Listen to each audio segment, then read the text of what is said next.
आज आपका वेलकम है हमारे चैनल के ऊपर। तो आज हम लोग स्टार्ट करने वाले हैं डिमांड का पार्ट 4 वीडियो। और अगर आपने 1 2 3 नहीं देखा है पार्ट पहले तो जाके 1 2 3 देख लीजिए। और तो चलिए स्टार्ट करते हैं। तो आज के हमारा टॉपिक है डिमांड स्केड्यूल एंड सॉरी वो तो हमने कल ही कर लिया था। तो आज हमारा टॉपिक रहेगा डिमांड कर्व के ऊपर। डिमांड कर्व में मूवमेंट क्या होता है, शिफ्टिंग क्या होता है, दोनों डिस्कस करते हैं। तो चलिए स्टार्ट करते हैं। तो सबसे पहले हम बात करते हैं कि डिमांड में जो चेंजेस आता है वो क्यों आता है। हमने डिस्कस किया था जो डिटर्मिनेंट्स थे हमारे डिमांड के, उनकी वजह से हमारी डिमांड को डिटरमाइन किया जाता है। तो मतलब डिमांड के अंदर जो चेंज आता है उनके खुद के डिटर्मिनेंट्स की वजह से आता है। तो हमारी डिमांड को चेंज करने के लिए दो तरह के डिटर्मिनेंट्स होते हैं, एक तो प्राइस और दूसरा फैक्टर अदर देन प्राइस। मतलब प्राइस को छोड़ के जितने सारे फैक्टर होते हैं वो हमारे क्या कहलाते हैं, फैक्टर अदर देन प्राइस। ठीक है। तो जब हमारी डिमांड के अंदर चेंज आता है खुद के प्राइस की वजह से, मतलब जब उसकी हमारी कमोडिटी के प्राइस में चेंज आने की वजह से डिमांड में चेंज आता है तो हमारा कहलाता है चेंज इन क्वांटिटी डिमांडेड। और अगर हमारी कमोडिटी के प्राइस के अलावा जितने भी अदर फैक्टर्स हैं उनमें चेंज होने की वजह से डिमांड में चेंज आता है तो वो कहलाती है चेंज इन क्वांटिटी डिमांडेड। ठीक है। तो एक बार फिर से रिपीट करता हूं कि जब हमारी कमोडिटी में प्राइस में चेंज आने की वजह से, मतलब खुद के प्राइस में चेंज आने की वजह से क्या कहलाता है, चेंज इन क्वांटिटी डिमांडेड। और जब हमारी कमोडिटी के फैक्टर अदर देन प्राइस उनमें चेंज आने की वजह से फर्क आता है तो बोलते हैं कि चेंज इन डिमांड ओनली। ठीक है। तो जब अदर फैक्टर्स की वजह से चेंज आता है तो चेंज इन डिमांड, और जब हमारे प्राइस की वजह से चेंज आता है तो चेंज इन क्वांटिटी डिमांड। तो चलिए बात करते हैं प्राइस के ऊपर। अगर प्राइस में चेंज आया और प्राइस में चेंज आने की वजह से डिमांड चेंज हो गई तो दो चीज हो सकती है, मूवमेंट हो सकती है। तो मूवमेंट हमारी या तो अपवर्ड होगी या फिर मूवमेंट कौन सी होगी, डाउनवर्ड होगी। तो दो तरह की मूवमेंट हो सकती है, अपवर्ड मूवमेंट और डाउनवर्ड मूवमेंट।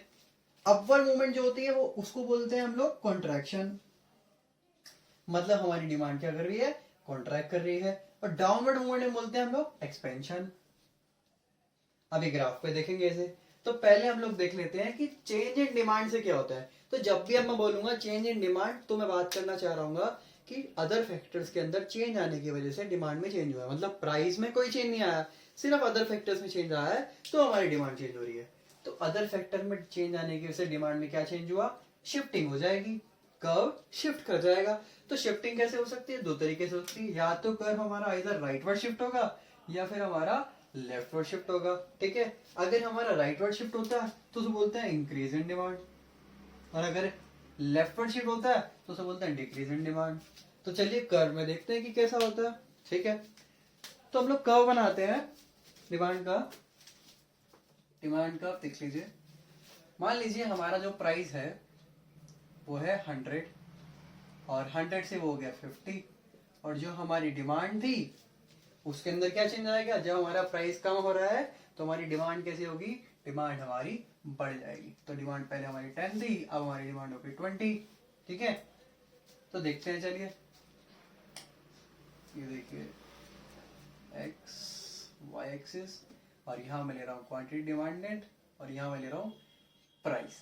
तो मेरा प्राइस क्या है, हमारा प्राइस है 50 और 100, डिमांड ले रहा हूँ 10 और 20। तो जब मेरा प्राइस 100 था तो मेरी डिमांड क्या थी, मेरी डिमांड 10 थी। तो मेरा पॉइंट आ गया। और जब मेरा प्राइस 50 हुआ तो मेरी डिमांड क्या हो गई, 20 हो गई। तो देखिए प्राइस में डिक्रीज होने से, प्राइस में फॉल होने से डिमांड जो है राइज कर रही है ना। तो यहाँ पे देखिए डिमांड इस तरफ मूव कर रही है। तो डिमांड को बना लेते हैं पहले। तो ये हमारा डिमांड का, क्योंकि डाउनवर्ड स्लोपिंग होता है तो डाउनवर्ड स्लोप कर रहा है। अच्छा पहले मेरी प्राइस था 100 तो मेरा प्राइस मूव कर रहा है फॉल की तरफ, और डिमांड मेरी करी है आगे की तरफ। तो ये मैंने क्या बताया था, ये मैंने बताया था कि डिमांड का एक्सपेंशन हो गया। एक्सपेंशन हो गया मतलब डिमांड जो है एक्सपेंड हो गई, अब और बड़ी हो गई है, तो इसको बोलते हैं एक्सपेंशन हो गया। ये कौन सी मूवमेंट है, ये डाउनवर्ड मूवमेंट है। कैसे, क्योंकि देखो डाउन की तरफ जा रहा है, अगर ऊपर की तरफ जाता तो अपवर्ड मूवमेंट हो जाती है ना। तो अगर हम इसी केस को उल्टा कर दे तो हम देख पाएंगे कि दूसरी मूवमेंट में क्या आता है। चलिए मैं इसे रब कर देता हूँ।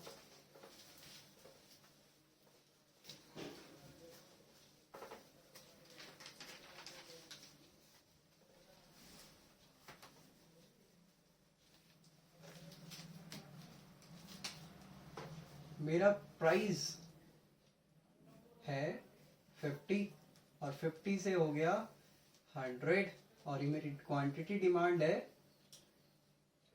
10 या 20 और अब हो गई 10 हो गई, क्योंकि प्राइस हमारा राइज हो गया तो डिमांड हमारी कम हो जाएगी। चलिए ग्राफ बनाते हैं।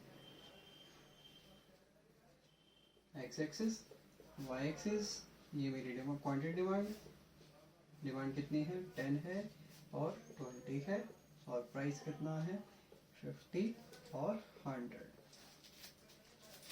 मेरा प्राइस 50 है तो मेरी डिमांड 20 है, ठीक है, तो पॉइंट इधर आ गया। मेरा प्राइस 100 है तो मेरी डिमांड 10 है, तो मेरा पॉइंट इधर आ गया। अब देखिए कि जो मेरी डिमांड पहले थी 20 अब हो रही है 10, कम हो रही है, और मेरा प्राइस था पहले 50 अब हो रहा है 100, इंक्रीज हो रहा है। तो ये डिमांड का, अच्छा देखिए इस पॉइंट से ऊपर की तरफ जा रहा है ना, तो हम इसको बोलते हैं डिमांड क्या हो रही है, कम हो रही है। कम हो रही है मतलब कॉन्ट्रैक्ट हो रही है। तो ये हमारा किसका डायग्राम है, ये हमारा कर्व है मूवमेंट का। मूवमेंट में कौन सी मूवमेंट है, ये कॉन्ट्रैक्शन। कॉन्ट्रैक्शन मतलब कम होना मतलब कि कॉन्ट्रैक्शन डिमांड कम हो रही है, तो क्या बोलेंगे इसे, डिक्रीज इन डिमांड।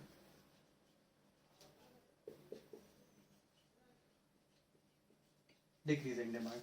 और जो एक्सपेंशन होता है, जो हमने पहले वाला ग्राफ बनाया उसको बोलते हैं इंक्रीज इन डिमांड और एक्सपेंशन, ठीक है। अब देखते हैं कि शिफ्टिंग क्या होता है। तो शिफ्टिंग भी हो सकता है हमारा। शिफ्टिंग होता है, मान लीजिए जो हमारा प्राइस है वो 100 था और अभी भी 100 है, लेकिन जो हमारी क्वांटिटी डिमांड है वो पहले थी 50 अब हो गई 100। तो ये क्यों हुई है, इसमें जो चेंज आया है, देखो प्राइस में तो चेंज आया, प्राइस में तो कोई चेंज नहीं आया, प्राइस तो फिक्स रहा, पर फिर भी डिमांड फॉल कर गई, डिमांड हमारी फिर भी राइज कर गई। तो इसका रीजन क्या होगा, इसका रीजन होगा अदर फैक्टर्स देन प्राइस, ठीक है। तो प्राइस के अलावा जितने अदर फैक्टर्स है उनमें चेंज आने की वजह से हमारी क्वांटिटी डिमांड जो है चेंज कर देगी, ठीक है। चलिए तो बनाते हैं इसे। हमारा प्राइस 100 और ये लो 200, ठीक है, और डिमांड हमारी, सॉरी प्राइस हम ले लेते हैं, यहाँ लेते हैं डिमांड, ये 50 और ये 100 और यहाँ लेते हैं प्राइस, ठीक है। तो हमारा प्राइस था 50, सॉरी 100 और डिमांड थी कितनी 50, और हमारा जब प्राइस था 100 तो डिमांड फिर भी बढ़ गई। तो हमारे पास दो डिमांड कब आ गए, देखिए कैसे, पहले हमारा था ये और अब हमारा हो गया है ये। तो जब मेरा बिना प्राइस में चेंज आए हुए डिमांड में चेंज आ जाता है तो मैं बोलता हूँ कि अदर फैक्टर्स की वजह से चेंज आया है, क्योंकि प्राइस तो फिक्स का फिक्स रहा है, ठीक है। और जब मेरी डिमांड इंक्रीज कर रही है तो बोलूंगा कि इंक्रीज इन डिमांड हो रहा है, बिल्कुल। तो ये क्या है, इंक्रीज इन डिमांड है। लेकिन जो मेरा कर्व है वो शिफ्ट कर गया, तो किस तरफ शिफ्ट करा, राइट की तरफ कि लेफ्ट की तरफ, ये राइटवर्ड शिफ्ट हो गया, तो मैं इसे बोलता हूँ राइटवर्ड शिफ्ट, राइटवर्ड। तो राइटवर्ड शिफ्ट है। राइटवर्ड शिफ्ट में देखो डिमांड पहले 50 थी अब 100 हो गई, तो क्या हो रही है, ये इंक्रीज हो रही है, तो इसको इंक्रीज इन डिमांड भी बोलते हैं। अगर यही मेरा कर्व लेफ्टवर्ड शिफ्ट हो जाता तो हम बोलता है डिक्रीज इन डिमांड। तो चलिए वो भी देख लेते हैं कि लेफ्टवर्ड शिफ्ट कैसे होता है।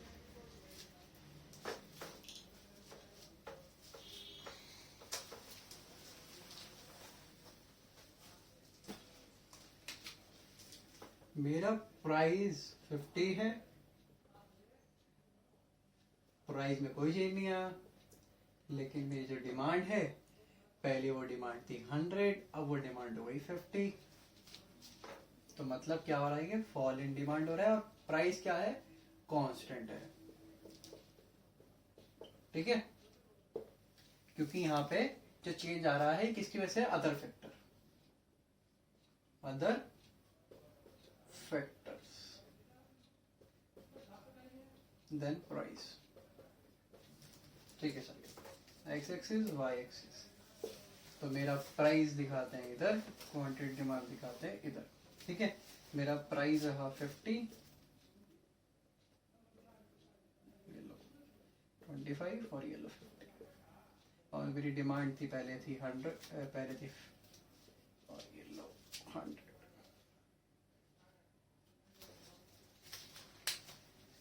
तो मेरा प्राइस था 50 और डिमांड थी 100, और प्राइस था 50, चेंज नहीं हुआ, और डिमांड हो गई 50। ठीक है, तो एक हमारा कर्व ये, क्योंकि डाउनवर्ड स्लोपिंग है, और दूसरा हमारा ये। तो अब देख रहे हैं कि हमारा 50 के प्राइस पे 100 पे था, 100 डिमांड थी, प्राइस में कोई चेंज नहीं आया, प्राइस वैसे का वैसा है, प्राइस पहले भी 50 था अभी भी 50 है, पर फिर भी जो हमारी डिमांड है वो फॉल कर रही है ना। तो देखो हमारी डिमांड फॉल कर रही है, तो पहले हमारी डिमांड 100 थी, अभी फॉल कर गई, लेकिन प्राइस की वजह से फॉल करी क्या, प्राइस की वजह से फॉल नहीं करी ना, तो शिफ्टिंग होगा। अगर प्राइस की वजह से फॉल करती तो मूवमेंट हो जाता। ठीक है, अगर प्राइस की वजह से डिमांड फॉल करती, डिमांड क्या कर रही है, फॉल कर रही है, तो मूवमेंट हो जाएगा, और अगर अदर देन प्राइस की वजह से करेगी तो शिफ्टिंग आ जाएगा। शिफ्टिंग में कौन कौन सी शिफ्टिंग, या तो लेफ्टवर्ड या राइटवर्ड। मूवमेंट में कौन सी, या तो एक्सपेंशन या कॉन्ट्रैक्शन। एक्सपेंशन क्या होता है, मतलब हमारी प्राइस की वजह से डिमांड बढ़ गई, और कॉन्ट्रैक्शन क्या होता है कि डिमांड हमारी कम हो गई, प्राइस की वजह से कम हुई, है ना। और जब मैं बात करता हूँ राइटवर्ड शिफ्ट, तो मतलब शिफ्ट जो है राइटवर्ड हो गया। राइटवर्ड मतलब देखो राइट की तरफ, डिमांड राइट की तरफ क्या करेगी, बढ़ जाएगी, और लेफ्ट की तरफ क्या होगी, कम होगी। देखो लेफ्ट की तरफ जा रहा है ये, और ये भी देखो लेफ्ट की तरफ जा रहा है, तो ये हमारा लेफ्टवर्ड शिफ्ट।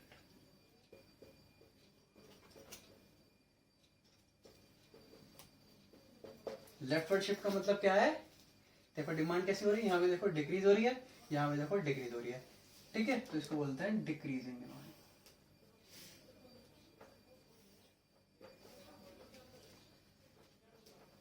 क्यों हुआ डिक्रीज इन डिमांड, क्यों हुआ, क्योंकि जो हमारे जो फैक्टर्स हैं, कौन से वाले, प्राइस या अदर देन, तो फैक्टर्स अदर देन प्राइस में चेंज आने की वजह से। अच्छा, चेंज कैसा आया होगा कि हमारी डिक्रीज कर गई डिमांड, चेंज हमारा आया होगा अनफेवरेबल। अगर फेवरेबल चेंजेस आते तो हमारी डिमांड बढ़ जाती मतलब राइटवर्ड शिफ्ट हो जाती। तो आज के लिए इतना ही, तो यही था हमारा लॉ ऑफ डिमांड। कुछ हमारे और भी टॉपिक्स हैं जो मिसलेनियस टॉपिक्स हैं, वो हम टॉपिक्स नेक्स्ट वीडियो में देख लेंगे। तो आज के लिए इतना ही, थैंक यू। और अगर आपको वीडियो अच्छा लगा हो तो प्लीज़ सपोर्ट करिए, और लाइक एंड शेयर सब्सक्राइब करिए। अभी हम 12th के वीडियोस भी लाने वाले हैं, तो उसका भी आप वेट करिए, और कुछ भी डाउट रहता है तो प्लीज़ कमेंट में मेंशन करिए।